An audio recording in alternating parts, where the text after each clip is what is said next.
just welcoming. So let's begin with introductions. Hi, I'm Mira Waits. I've got a little bit of background noise, so I'll keep myself on mute after, but I'm the Honors Director for the Art Department. I've had the pleasure of working with Dorothy. She's taken several of our Departmental Honors seminars and can sort of speak to that in the department and talking to her about this project. So I'm really excited to see the work that she's done. It's really been a pleasure working with Dorothy in sort of an advisory capacity. And so I'm looking forward to hearing this presentation. Thanks. Emily, would you mind going next? I can go next. I'm Emily Hood. I am a visiting assistant professor for this year. So I'm new to the university. And I think just in a generous act of synchronicity appeared on the scene when Dorothy was doing this work that's really related to some of the work I've already done.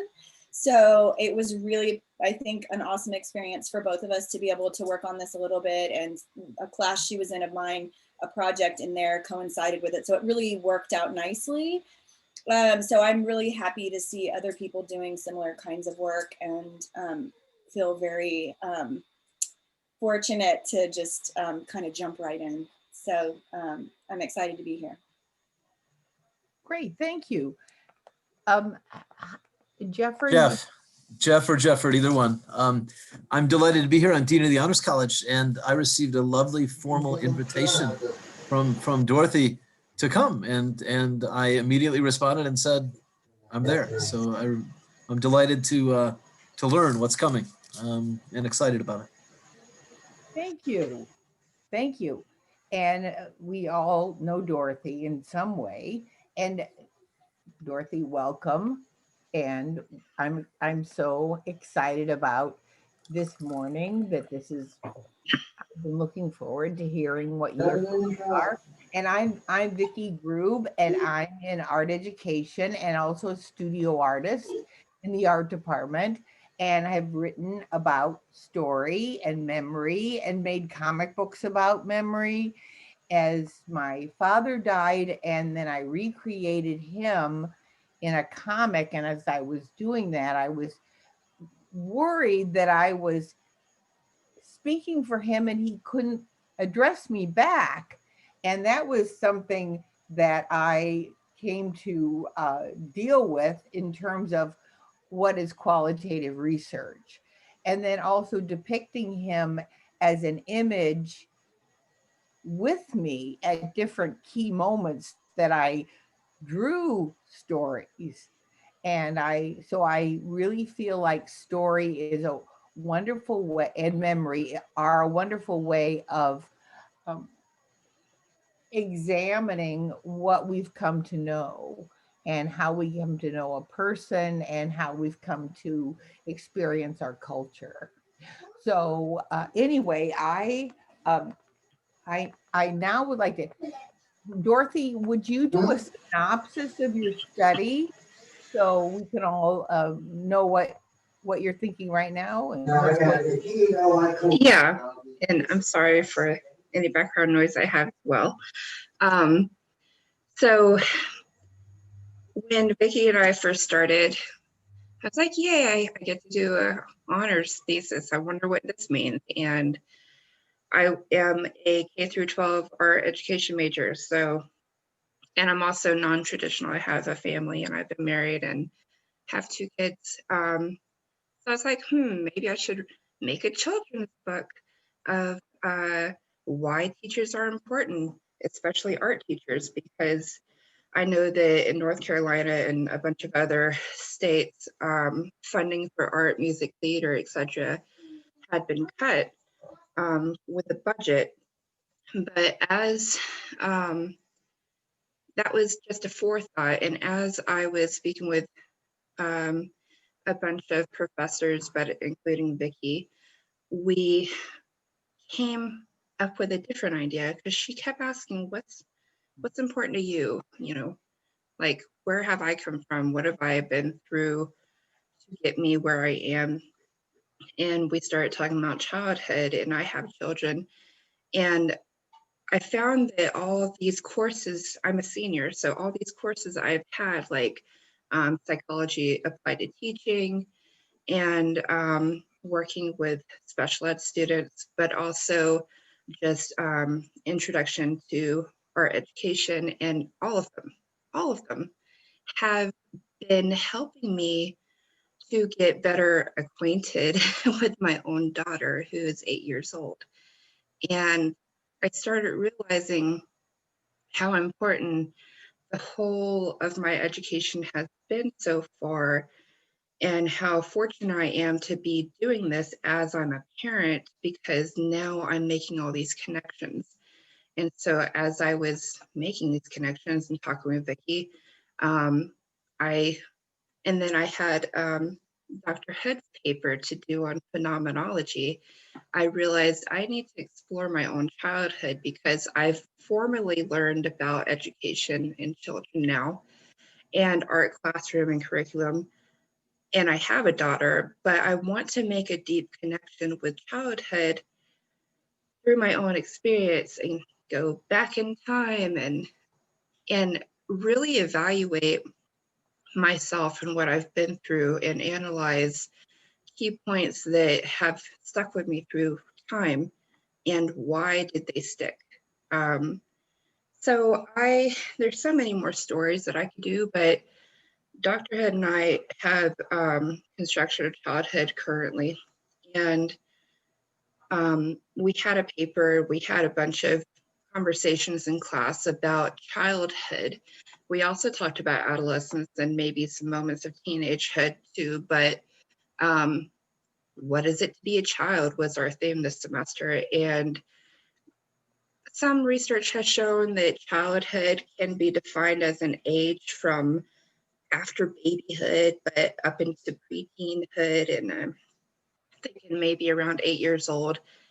And it was hard for me to really delve into that period of time because I have some memory issues. However, I was fortunate enough to realize, hey, this was all before I moved away from Fayetteville and started the rest of my life. So I started trying to think of key moments before a certain age, and there were a lot more than I realized. So my research was like trying to figure out my childhood. Why were these moments important? What happened in the moments? How did I feel? What did I do? Who was involved? And ultimately, did I learn something from it? And is that why it stuck with me? And so I have 7 moments in time. Some of them are a little younger, which I need to clarify. And then some are a little older, but it's up to maybe age 8 or 10. And all of them involve my sister. I have a sister who's like 2.5 years younger than me, and we're very close now. During these stories, we might have had some battles, but but over time, I realized that we've become best friends, as Vicky said. And a hard thing to realize is I love my parents very much right now, and I think I always have, unconditionally. Key word. Because some of these moments in the stories are frightening.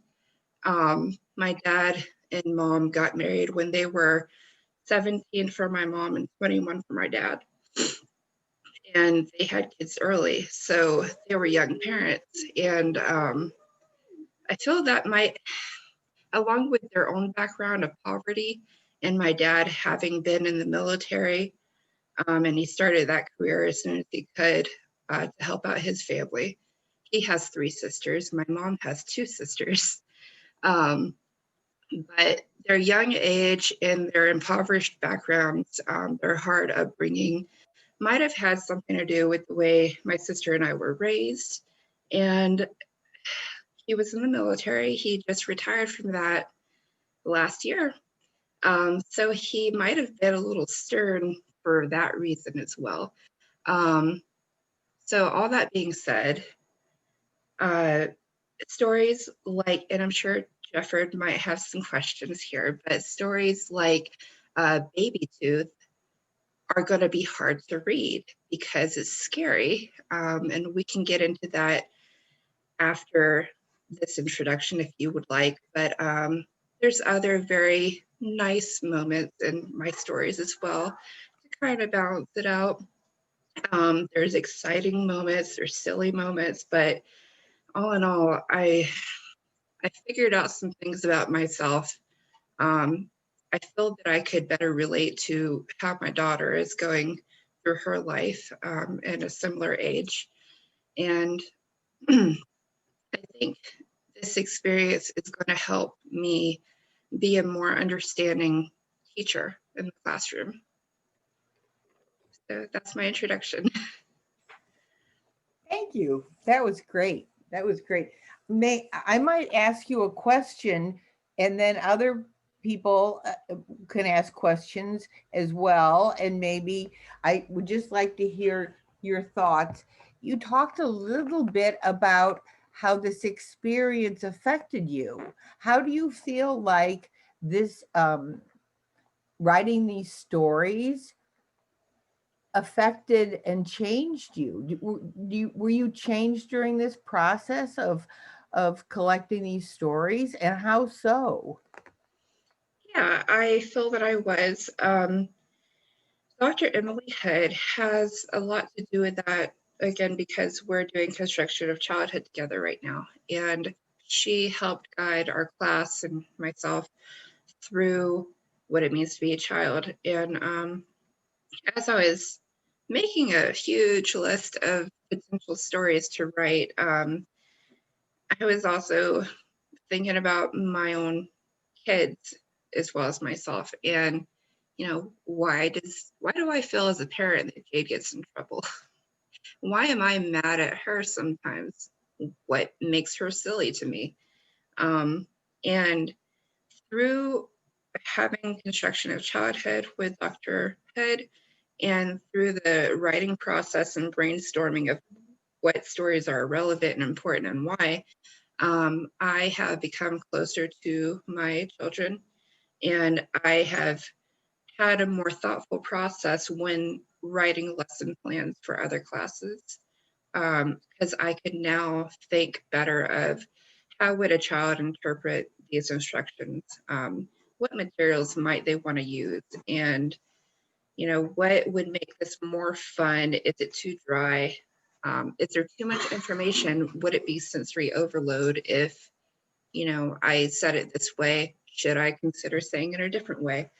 Because I had been analyzing and evaluating my own childhood through story writing and remembering things and observing my own daughter as we do a lot of COVID learning from home.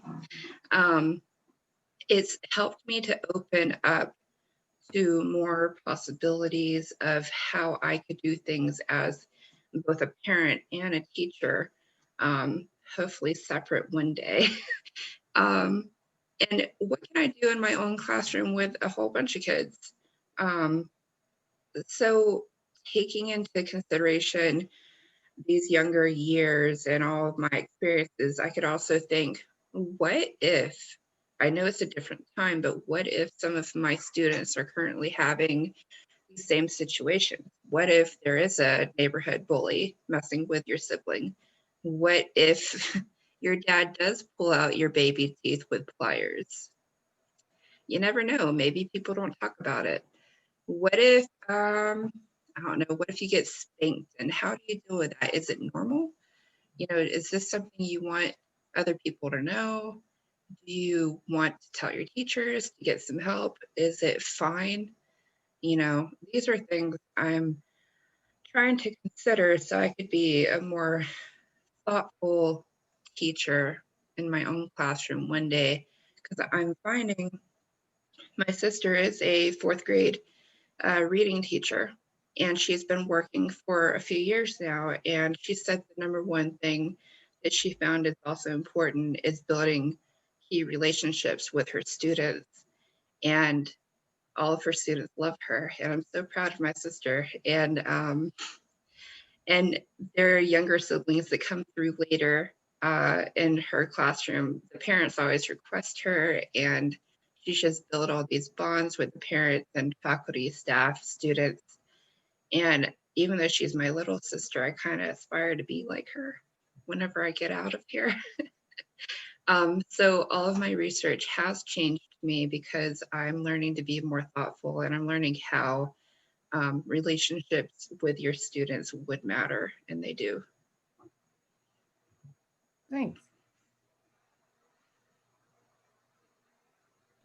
Sorry. I wanted to say, I wanted to jump in on that because some of the things I'm kind of hearing you say, you know, and in having read the stories and engaged with you back and forth about, is it okay to write that? Do I want to say this about this person? Is that the inner worlds and even the external worlds of children are very complex. They're not, children are not a monolith. They're not empty vessels.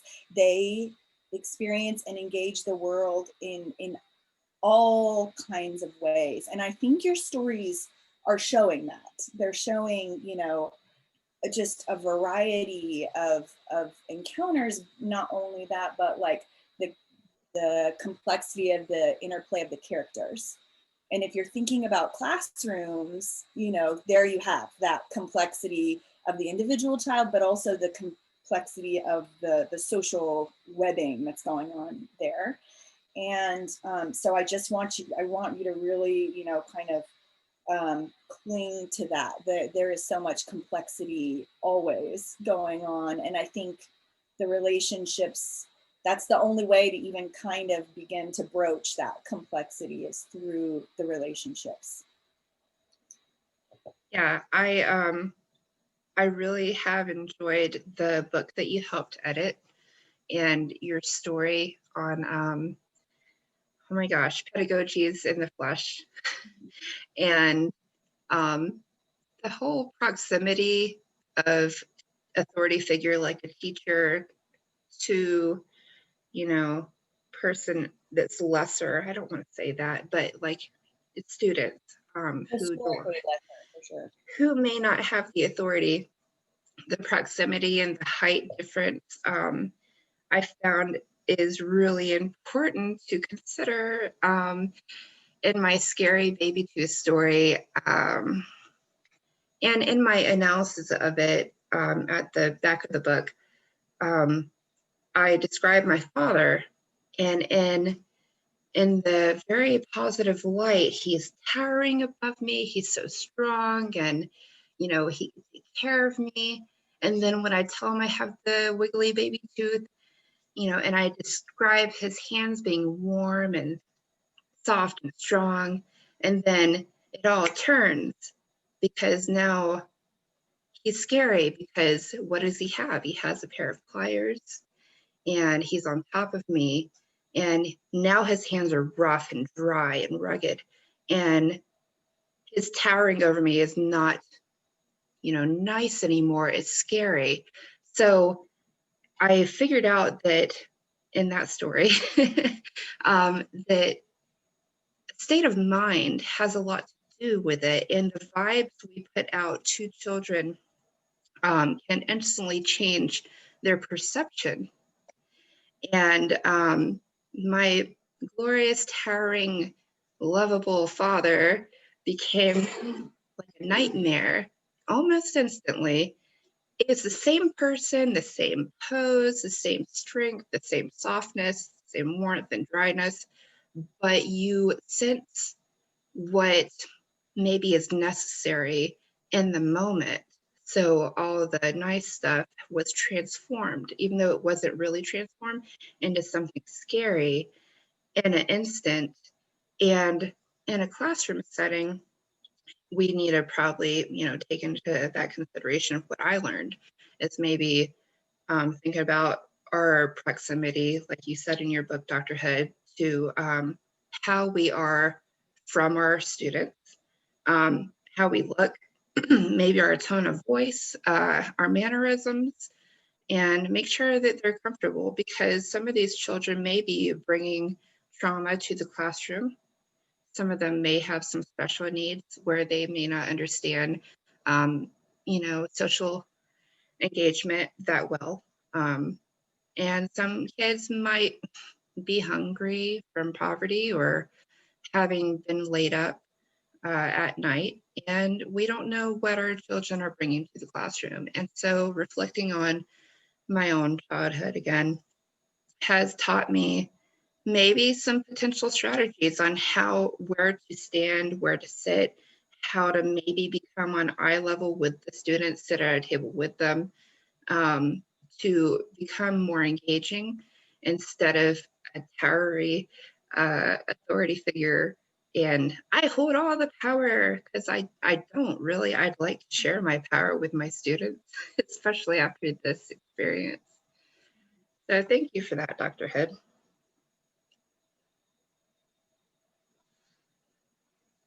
And I know, Jefford and Mira, you haven't read my work. I'm trying to get out some of the situations. Vicky and Emily, if you have questions to probe regarding a specific story, maybe I could talk about that.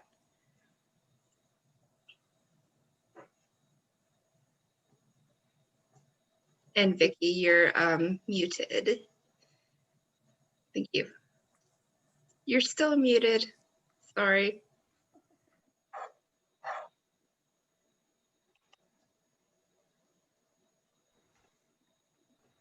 There you Okay. go.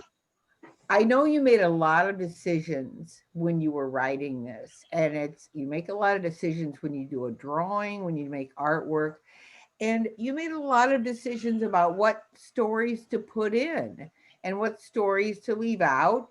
And I'm wondering, like, how do you feel like you were able to make those decisions? Like, why did you pick those particular stories and not have other stories? Like,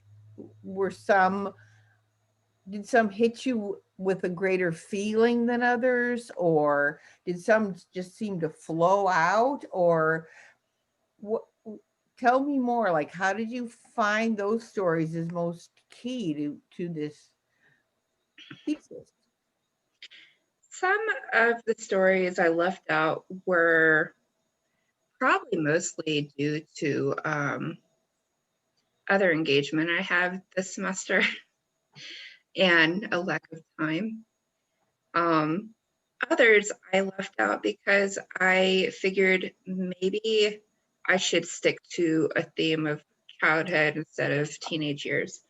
It would have been fun to write about my first car wreck and how I rather not go to a hospital because I don't want to get in more trouble. Or sneak in a friend to another friend's house. I don't want to talk about that, do I? I actually have had ideas that after my thesis is done for these particular stories to continue writing. My sister has given me a lot of good encouragement that I write fairly well. Well, I'm being modest according to her, but I have enjoyed writing. I've written in my analysis part of this paper that I was encouraged early to write in journals from my mom, and I do want to keep working on this project over time.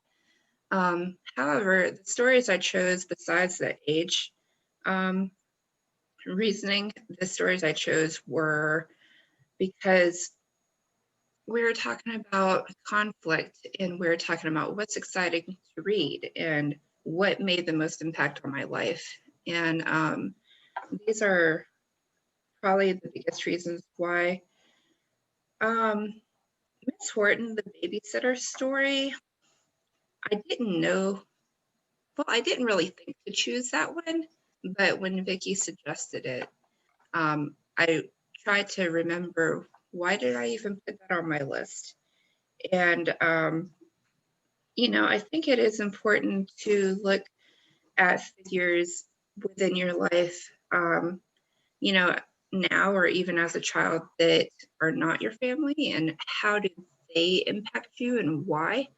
Because some kids after school or before school might go to a babysitter or an aunt's house or a neighbor, and how does that make them feel, and what do they learn there? What do they get away with when they're there?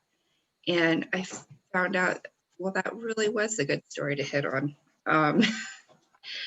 And I've talked about the tooth fairy story, not fairy, but yeah, the tooth story. The getting a dog and him running away story. That was a short one.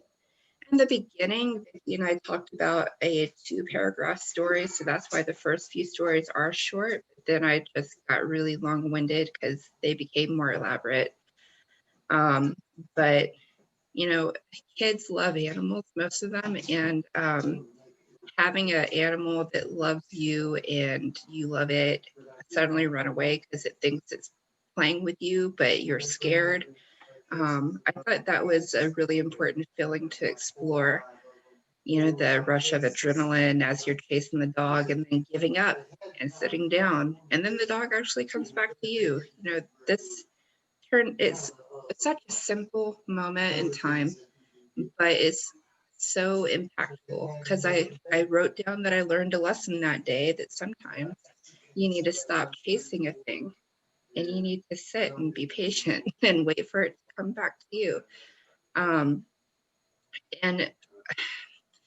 before writing these stories, and sometimes in the moment of writing stories, I find out little morals and little lessons I learned.